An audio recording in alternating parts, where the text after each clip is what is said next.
Hello guys, welcome to my YouTube channel. आज हम I Am Legend movie को explain करेंगे, जो कि one of the best movies में से एक है। तो कहानी की शुरुआत में हम डॉक्टर एलिस को देखते हुए होती है, जो कि न्यूज़ चैनल पर इंटरव्यू दे रही है कि हमने कैंसर का परमानेंट इलाज ढूंढ लिया है और इसको 10,000 पेशेंट्स पर टेस्ट किया भी है, जिनका रिजल्ट पॉजिटिव आया है। अब हम देखते हैं डॉक्टर रोबोट अपनी वाइफ जोई और बेटी मार्ली के साथ कार से तेज़ी से एयरपोर्ट जा रहे होते हैं। और जब वो लोग एयरपोर्ट पहुंचते हैं तो देखते हैं कि शहर के सारे लोग एयरपोर्ट पर पहुंचे हुए हैं इस शहर से बाहर निकलने के लिए, क्योंकि डॉक्टर एलिस ने जिन 10,000 पेशेंट्स पर कैंसर की मेडिसिन इंजेक्ट की थी वो कुछ समय तक तो ठीक रहे, लेकिन अब उन लोगों पर मेडिसिन का गलत असर हो गया था। वो सभी लोग वैम्पायर म्यूटेंट्स में बदल गए थे। उनकी स्किन इतनी सेंसिटिव थी कि जब भी वो सूरज की रोशनी में जाते थे तो उनकी स्किन जलने लगती थी। इसलिए वो रात के समय में ही शिकार करते थे।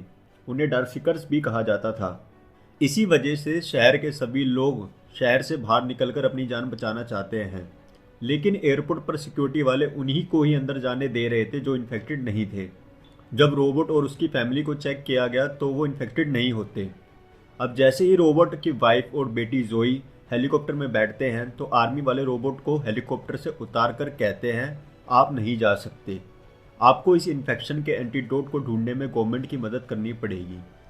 जैसे जोई और मार्ली का हेलीकॉप्टर टेक ऑफ करता है, तभी दूसरी तरफ डार्कसीकर्स एक हेलीकॉप्टर पर हमला कर देते हैं, जिससे उस हेलीकॉप्टर का बैलेंस बिगड़ जाता है और वो हेलीकॉप्टर जोई और मार्ली के हेलीकॉप्टर से टकरा जाता है, जिससे दोनों helicopter on the spot blast हो जाते हैं। यह देखकर रोबोट को बहुत बड़ा झटका लगता है और वह रोने लग जाता है। अब कहानी में 3 साल बीत जाते हैं। अब हम देखते हैं कि इस इन्फेक्शन की वजह से जितने भी लोग इस दुनिया में होते हैं वो सभी डार्क सीकर्स बन जाते हैं। केवल 1% लोग ही इंसान बचे हैं जो अपनी जान इन डार्क सीकर से छुप छुप कर बचा रहे हैं। पूरी दुनिया वीरान हो गई है, हर जगह शांति शांति है। अब हम डॉक्टर रोबोट को देखते हैं जो अब तक बचा हुआ था। इस समय रोबोट अपनी भूख मिटाने के लिए अपने कुत्ते सैम के साथ शिकार करने के लिए निकला हुआ था। काफी मेहनत के बाद उन्हें एक हिरन मिल जाता है। वह हिरन का शिकार करने वाला होता ही है, तभी एक शेरनी हिरन का शिकार कर लेती है। इतनी देर में रोबोट की घड़ी का अलार्म बजने वाला होता है और कुछ ही देर में सूरज भी डूब जाता। थोड़ी देर बाद अंधेरा छा जाएगा और डार्क सीकर्स बाहर निकलकर शिकार करने लगेंगे। तो वह अपने कुत्ते के साथ घर आ जाता है। लेकिन दोस्तों, जब भी वो अपने घर आता है तो वो अपने गेट पर कोई लिक्विड डाल देता है, जिससे डार्क सीकर्स को उनकी स्मेल ना आए। अब वो घर की सभी लाइटें बुझा देता है और अपने कुत्ते सैम के साथ बाथटब में लेट जाता है। तभी उन्हें डार्क सीकर्स की आवाज़ आने लगती है। अब सुबह हो जाती है। रोबोट थोड़ा वर्कआउट करने के बाद अपनी लैब के अंदर जाता है, जिसमें हम देखते हैं रोबोट इस इन्फेक्शन की वैक्सीन बना रहा है। अब हम देखते हैं रोबोट ने वहाँ काफ़ी सारे इन्फेक्टेड चूहों को पकड़ के रखा हुआ था। अब वह सभी चूहों को देखता है, जिसमें से उसे एक चूहा काफ़ी नॉर्मल लगता है। उसे देख के रोबोट को लगता है कि शायद उसने इस इन्फेक्शन का एंटीडोट बना लिया है।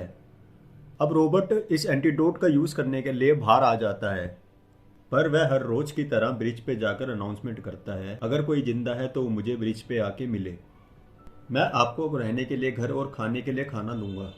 अब हम देखते हैं रोबोट एक फाइटर जेट पर गोल्फ खेल रहा होता है।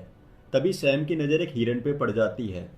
अब वह दोनों सलमान खान की तरह उस हिरन का शिकार करने के लिए निकल जाते हैं। स्वागत नहीं करोगे आप? तभी वो हिरन एक अंधेरी जगह में घुस जाता है। उसके पीछे पीछे सैम भी उस अंधेरी जगह में घुस जाता है। सैम को बचाने के लिए रोबोट भी अंदर चला जाता है, तो वह देखता है कि सैम एक टेबल के नीचे डरा हुआ बैठा हुआ है। इतने में ही रोबोट की नज़र एक डार्क सीकर के ऊपर जाती है, जो कि उस हिरन को खा रहा होता है। गन में लगी लाइट की वजह से डार्क सीकर्स का ध्यान रोबोट की तरफ हो जाता है, तो वो रोबोट पे हमला करने के लिए उछलता है, लेकिन रोबोट उस पर गोलियां चलाकर बच जाता है। मगर वहाँ पे जो डार्क सीकर्स होते हैं गोली की आवाज़ से एक्टिव हो जाते हैं। अब रोबोट बचने के लिए जल्दी से बिल्डिंग से कूद जाता है, लेकिन एक डार्क सीकर उसकी पीठ पे लदा हुआ था और जैसे ही वो दोनों नीचे गिरते हैं और डार्क सीकर की स्किन जल जाती है। अब रोबोट के दिमाग में एक आइडिया आता है।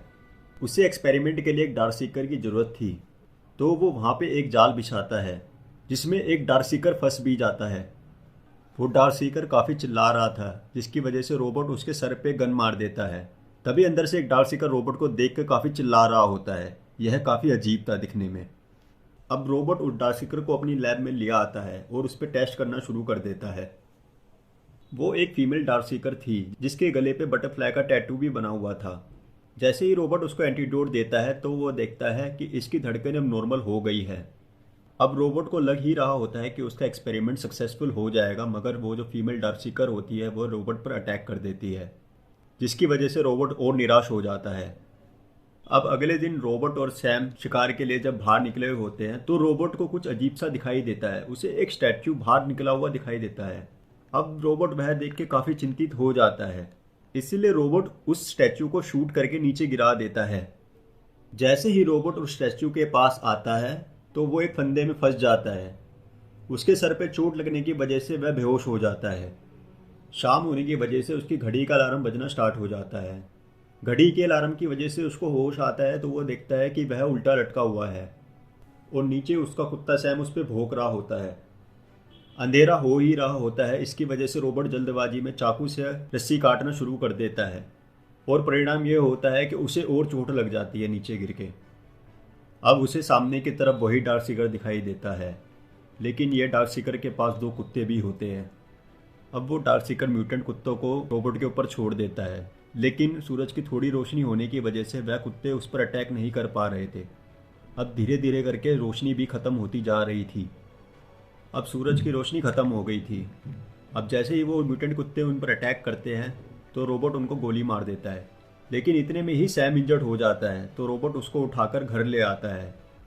रोबोट सैम के ऊपर मेडिसिन इंजेक्ट कर देता है और वेट करने लग जाता है ताकि यह सही हो पाएगा या नहीं, मगर सैम म्यूटेंट में बदल जाता है, जिसकी वजह से रोबोट को उसको वहीं पे मारना पड़ जाता है। रोबोट काफ़ी उदास हो गया था इस इंसिडेंट की वजह से। रोबोट अब पूरी तरीके से अकेला हो गया था। अब रात को रोबोट अपने कुत्ते का बदला लेने के लिए निकल जाता है। रोबोट सलमान भाई की तरह सबको अपनी कार से उड़ाया जा रहा था। इतने में ही उसकी कार एक जगह पे अटक जाती है और पलट जाती है। इतने में ही जो डार्क सीकर ने उन पे कुत्ते छोड़े थे वह रोबोट को आकर मारने ही वाला होता है। तभी बड़ी तेज की लाइट जल जाती है और वो डार्क सीकर्स वहाँ से भाग जाते हैं। रोबोट बेहोशी में होता है। तभी वह देखता है वहाँ एक लड़की उससे पूछ रही होती है कि आप कहाँ रहते हैं। रोबोट उसे अपने घर का एड्रेस बता देता है। अब जैसे ही सुबह होती है रोबोट को अपने किचन में से कुछ आवाज़ आ रही होती है और वह गन लेके जैसे ही किचन में जाता है तो वो देखता है वहाँ पर एक लड़की और एक छोटा बच्चा होता है। अब लड़की उसे बताती है कि हमने रेडियो पर आपकी अनाउंसमेंट सुनी थी कि हम कल पूरा दिन आपका वेट करते रहे ब्रिज पे, पर आप आए ही नहीं। लड़की अपना नाम ऐना बताती है और वो रोबोट को बताती है कि सिर्फ हम दो ही बचे हैं, हमारे साथ के सभी लोगों को डार्क सीकर्स ने मार दिया है। लड़की रोबोट को बताती है हम वॉरमोड जाने वाले थे, लेकिन रोबोट उसे कहता है ऐसी कोई भी जगह नहीं है। तो लड़की उसे बताती है कि यह वायरस ठंडी जगहों पर नहीं आ सकता। इतना सुनते ही रोबोट उस पर गुस्सा करने लग जाता है।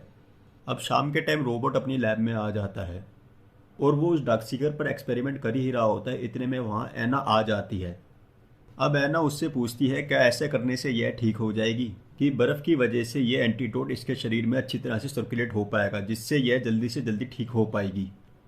अब रात हो जाती है और रोबोट अपने घर के सभी दरवाजे लॉक कर देता है, लेकिन उसे काफ़ी सारे डार्क सीकर्स की आवाज़ वहाँ पर सुनाई देती है।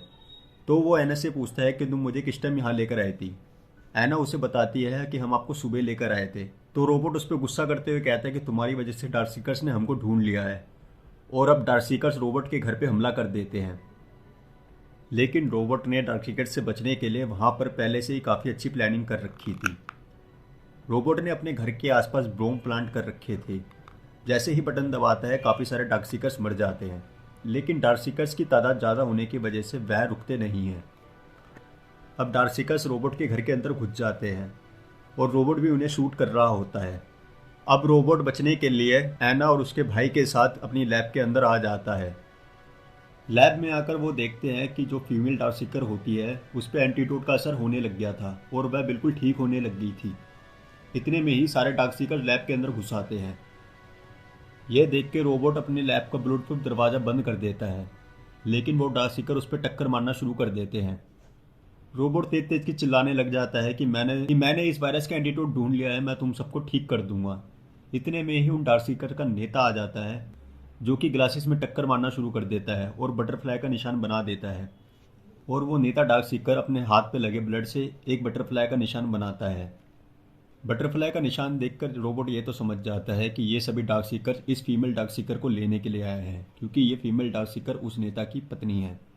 अब रोबोट उस फीमेल डार्क सीकर को लेके बाहर आ जाता है, लेकिन बाहर आते हुए भी जो अदर डार्क सीकर्स होते हैं वो रोबोट पर हमला करने की कोशिश करते हैं, लेकिन जो बॉस डार्क सीकर होता है वो उसको हमला नहीं करने देता। अब रोबोट अपनी सीरीज निकालता है और उस फीमेल डार्क सीकर का थोड़ा सा ब्लड निकाल लेता है, जिसकी वजह से उसे होश आ जाता है।